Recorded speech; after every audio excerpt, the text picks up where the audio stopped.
Y las que tienen que respetar son esas cosas que te he dicho.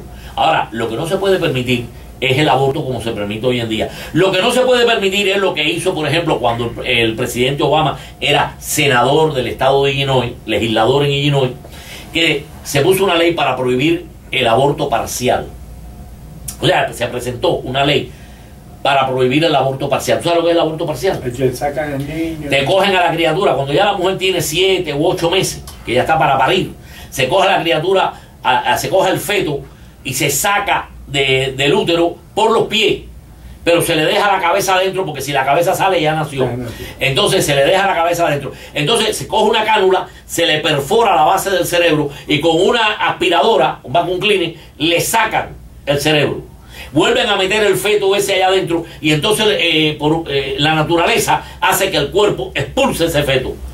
Bueno, se presentó un proyecto de ley en la cara del camarógrafo. Se presentó un proyecto de ley en la legislatura de Illinois para prohibir ese aborto en Illinois.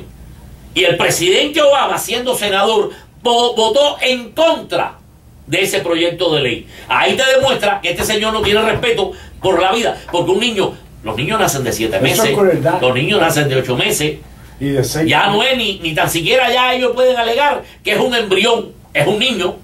En cambio, él votó en contra de esa ley. O sea, él respaldaba, él permitía que se hicieran esos asesinatos. Ya por ahí tú tienes la catadura moral de nuestro presidente.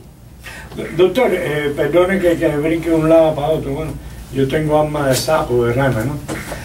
Volvamos a Siria. Muchas personas son de la teoría de que caído Yemen, Libia, Egipto, Túnez, y que ahora están en Siria la hermandad musulmana, porque lo que quieren hacer es cercar a Israel.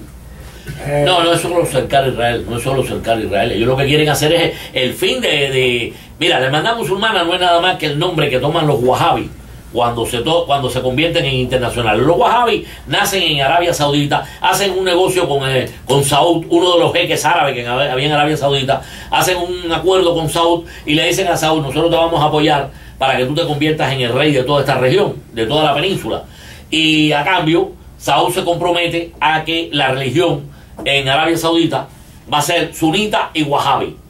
Wahhabi, ¿por qué? Porque Wahid fue, digamos, el profeta de ellos, ¿no? El que empezó todo este lío por el siglo XVII, creo que fue XVII, XVIII. Empezó, y entonces toman ellos el nombre de Wahhabi. Hacen ese acuerdo, y los Wahhabi efectivamente derrotan a la familia hachemita, derrotan a los hachemitas, que era la otra que trataba de imponerse, porque allí todo el mundo se declara descendiente de Mahoma, y los Saud son descendientes de Mahoma, y los hachemitas también. Entonces, derrota a los hachemitas, y se hace, después que los ingleses acaban con el imperio turco, y se hace con el poder en la península arábiga, que los ingleses santifican a Saud como rey de la península, por eso se llama Arabia Saudita. Santifican a Saud como rey de Arabia Saudita. Y entonces, para que los hachemitas no se pongan bravos, le daban un premio de consolación y cogen un pedazo de Palestina y lo convierten en un país que se llama Jordania, y le regalan el reino de Jordania a los hachemitas. O sea, los reyes de Jordania son árabes de la península arábiga. Entonces, Saud establece allí su reino, y es un reino teocrático, donde el propio rey es la cabeza de ese reino. Pero la secta wahhabi es la que controla todo eso. Y los wahhabi, para internacionalizarse en la década del 20, crean la hermandad musulmana, que nace primero en Egipto y después se riega por todos los países árabes. La hermandad musulmana no es nada más que la careta del movimiento wahhabi. Y los wahhabi quieren... ¿Usted no cree que se estén poniendo de acuerdo para...? No, yo creo que ellos quieren ponerse de acuerdo en todos los países eso para lograr lo que ellos buscan. Un nuevo orden mundial a la árabe. ¿Cuál es el nuevo orden mundial a la árabe? El califato mundial. Entonces todo el mundo tendrá que regirse por la sharia. Las mujeres tendrán que ponerse su burka y su velo. ¿Tú me entiendes? Tendremos que arrodillarnos 3 veces al día mirando la Meca.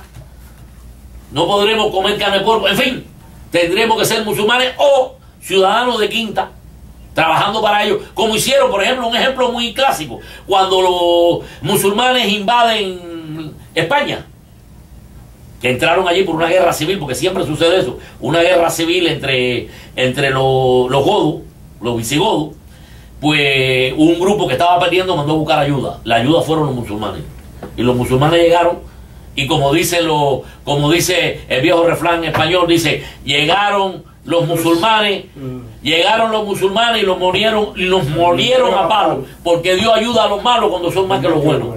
Y entonces llegaron y tomaron y se quedaron con la península española, con Iberia, la península ibérica, con todo lo que es la península ibérica. Y entonces, ¿qué hicieron? Bueno, pues implantaron el sistema de la Sharia. ¿Y qué hicieron? Pues sencillamente, todo lo que no eran musulmanes, porque muchísimos españoles se convirtieron en musulmanes, muchísimos. ¿Por qué? Porque los que no eran musulmanes tenían que pagar impuestos. Y encima de pagar impuestos, los musulmanes no, pagaban impuestos. Y encima de eso era lo que tenían que hacer todos los trabajos. Porque ellos no trabajan, acuérdate que ellos eran los caballeros del desierto. Y entonces esa gente, que por cierto, nuestros conquistadores lo heredaron y lo trajeron a América. Ellos era mirar, pero el trabajo era deshonroso. Que trabajaran entonces los otros. ¿Y quiénes trabajaban? Los mozárabes, o sea, los cristianos que vivían en las regiones de ellos. Y administraban, ¿quién administraba todo aquel imperio, todo aquel califato de Córdoba y todos aquellos reinos de Taifá? Pues lo administraban los judíos. Y los administradores de esta gente eran los judíos. Y los obreros y pagar impuestos de ellos eran los cristianos.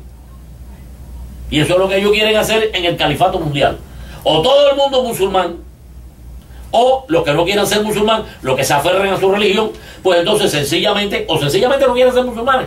Eso van a pasar a ser siervos de esta gente. O sea, es un califato, es un nuevo orden mundial al estilo árabe, al estilo musulmán, el califato mundial. Y eso es lo que ellos buscan. Ahora, que para ese califato mundial Israel está metida en un lugar muy peligroso y que ellos obviamente desean deshacerse de ella. Oh, sí, eso sí. Yo tenía un amigo que era psiquiatra, el doctor Melchor, y yo le decía a él, ¿a usted no teme cuando está entre todos los locos? Dice, no. Y dice, ¿por qué? Dice, porque ellos nunca se ponen de acuerdo. Este podría ser el caso entre esos países árabes, de que aunque ellos roben a Israel, nunca se pongan de acuerdo. No hace falta que se pongan de acuerdo. Ellos nunca se han puesto de acuerdo por la sencilla razón de que en ese lugar nunca ha existido consenso. En ese lugar lo único que ha existido son gobiernos de fuerza. Por eso cuando yo oí hablar aquí al presidente emocionado y a Sarkozy emocionado y al otro en Londres emocionado y toda la prensa, la gran prensa conspiradora de este país emocionada con la primavera árabe, yo me reía y le decía a todo el mundo, pero esto es una imbecilidad. ¿Cómo ustedes van a esperar que esas multitudes que están en la calle estén pidiendo democracia? En primer lugar, ni tan siquiera se molestaron en ver una encuesta que se había hecho en el Cairo como un mes antes o 2 meses antes de aquella revuelta, que le habían preguntado a la gente a la calle. Y nada más que tenían que oír la respuesta de esa gente para darte cuenta que no tenían la menor intención de poner ninguna democracia allí, porque es que no la conocen. Sencillamente jamás ha habido democracia en ningún país musulmán. Jamás. Siempre son dictadores. Dictadores, hombre de derecho, hombre de fuerza. Siempre. Porque es lo único que ellos aceptan y reconocen. Ellos reconocen la fuerza. Para ellos, el no tener fuerza, o sea, el ser conciliador, el buscar la paz, significa debilidad. Ellos reconocen la fuerza. Recuerda cuando los soldados americanos entraron en Irak, que los soldados iraquíes se tiraban en el piso y le cogían la bota al soldado y se la ponían en la cabeza. Eso es lo único que ellos aceptan, la superioridad del vencedor. Y si tú no eres el vencedor, los vencedores son ellos. Porque es la filosofía del área.